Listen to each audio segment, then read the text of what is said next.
দেখছো আয়েশা, আমি বাঁচাইলাম তোমারে, আমার সাথে ঝগড়া করো, আমি বাঁচাইলাম।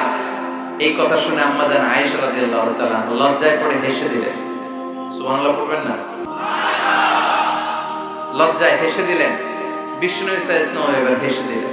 দুইজনের হাসাহাসি শুনে বাইরে থেকে আবু বকর রাদিয়াল্লাহু তাআলা আনহু হাসির আওয়াজ শুনে অবাক, কি রে এতক্ষণ যুদ্ধ এখন আবার হাসি কেন? হাসে দেখার জন্য সাইয়েদনা আবু বকর রাদিয়াল্লাহু তাআলা আনহু ঘরের ভেতরে ঢুকলেন। ঢুকে দেখেন আম্মা জান আয়েশাও হাসে, বিশ্ব নবীও হাসে, সাইয়েদনা আবু বকর হেসে দিলেন। আরশের উপর থেকে খুশি হয়ে গেলেন কে?